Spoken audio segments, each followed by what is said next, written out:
আমি এখানে কতগুলো কাতলা মাছের পিস নিয়ে নিলাম। এটা একটু অন্য রকমের রান্না করব।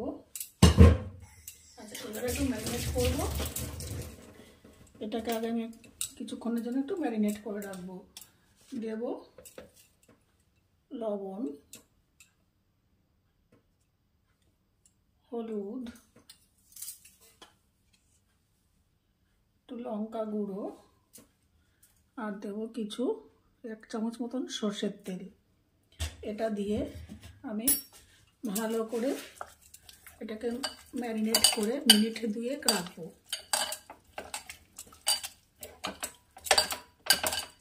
এরপর চলে যাচ্ছি পরের স্টেপে। আমি একটা মশলার পেস্ট তৈরি করব।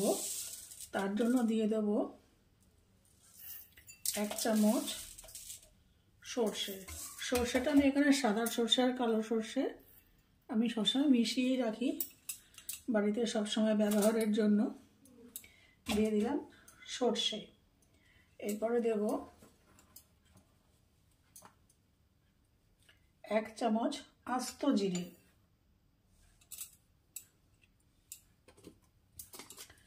এরপরে দেব 1 চামচ আস্ত ধনে।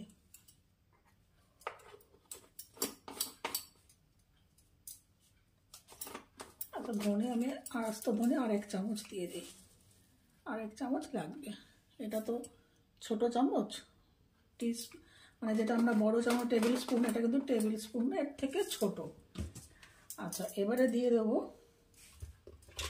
কয়েকটা কাঁচা লঙ্কা।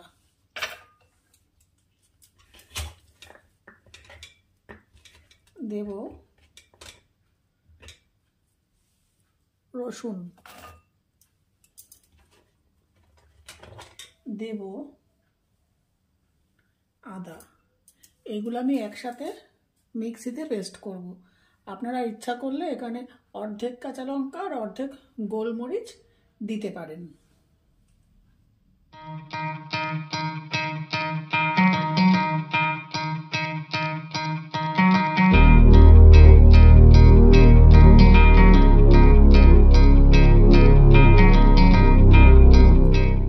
এরপরে আমি পেস্ট করব একটু ধনে পাতা আর একটা আমি এরকম টমেটো নিয়েছি। এইটা আমি একসাথে পেস্ট করে রাখবো। এবারে গ্যাসে কড়াই বসিয়ে দিয়েছি, দিয়ে দিচ্ছি সর্ষের তেল।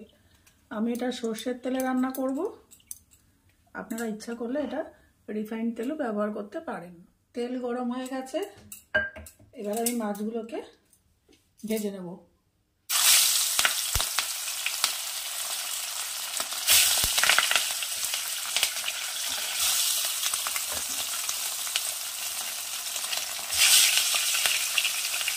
সব কটা মাছ আমি একটু কড়া করে ভেজে নেব, ভেজে তুলে রাখবো। মাছগুলো ভাজা হয়ে গেছে, এবার আমি তুলে রাখবো। এর থেকে বেশি কড়া ভাজবে মাছ শক্ত শক্ত মতন হয়ে যায়, মাছের ভিতরে ঝোল টোল ঢোকে না, টেস্টটা ভালো আসে না।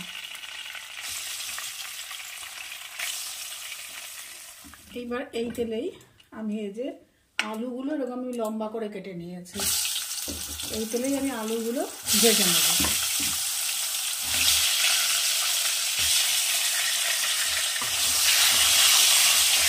এই আলুটাও আমি লাল করে ভেজে নেব।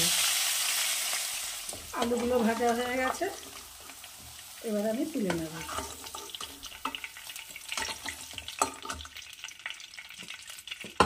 এবার আমি এর মধ্যে ফোড়ন দেব।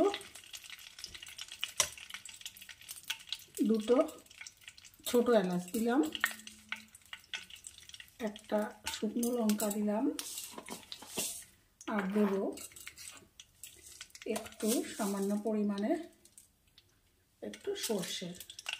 আমার এখানে সাদা কালো সর্ষে মিশানো আছে, আপনাদের কালো সর্ষে থাকলে শুধু কালো সর্ষে দিলেও হবে।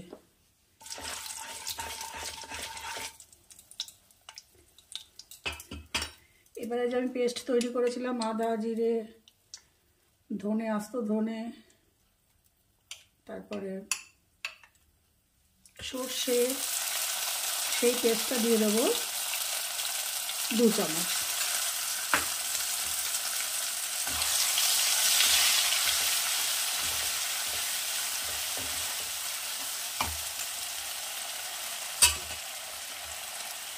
দিয়ে দেবো অল্প সামান্য পরিমাণে হলুদ,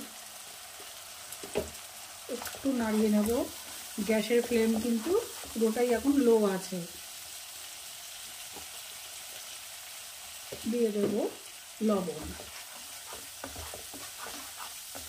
এখানে যেহেতু কাঁচা লঙ্কা দিয়েছি, আর কোনো এখানে কাঁচা লঙ্কা এই শুকনো লঙ্কায় ব্যবহার করব না।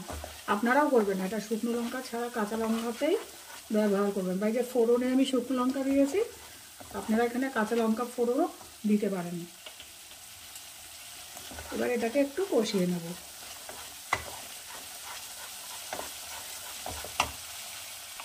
মিনিট খানেক এটা কষানো হয়ে গেছে।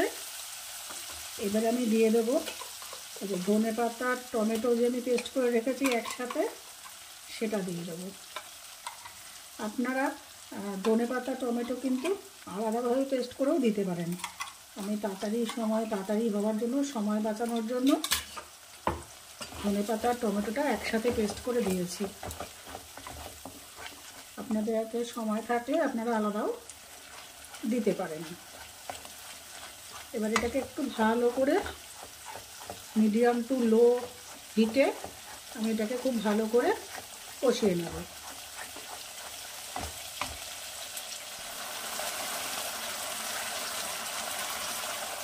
মশলা কষানো হয়ে গেছে, তেল বেরিয়ে গেছে মশলা থেকে।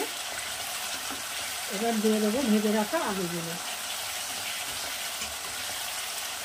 আচ্ছা, আপনারা যদি একটু কম তেলে রান্না করেন, তাহলে মশলা যখন কষাবেন কিছুক্ষণ পর একটু সামান্য জল দিয়ে দেবেন। 1/4 কাপ একটু জল দিয়ে মশলাটা কষাবেন।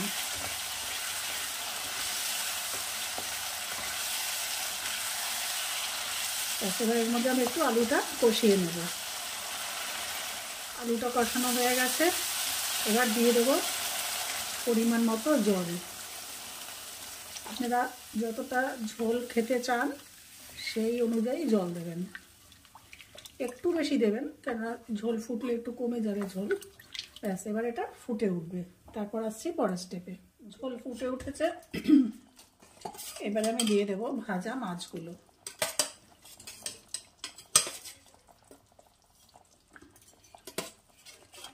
এটা কিন্তু খুব ঝোল খায় না, মাছের ঝোলটা খুব বেশি ঝোল খায় না।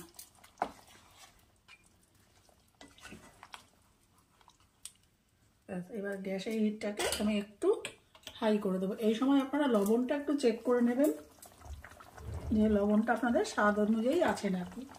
লঙ্কাটাও চেক করে নেবেন।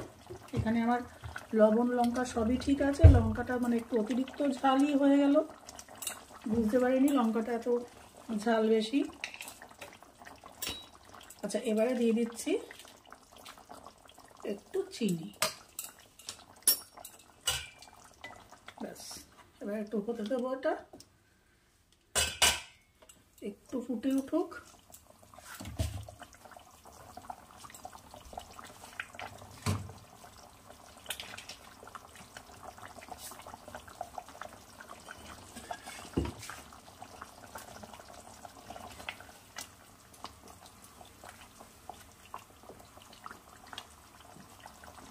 এইবারে নামানোর আগে আমি আর দুটো উপাদান মেশাবো, খুবই ভাইটাল।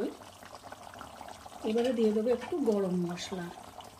গ্যাসের ফ্লেম আমি কমিয়ে দেবো। একটু গরম মশলা দেব।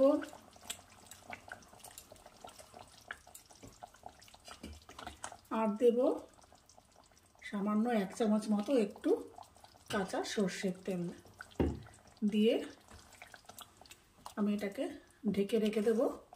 তারপরে সার্ভ করব।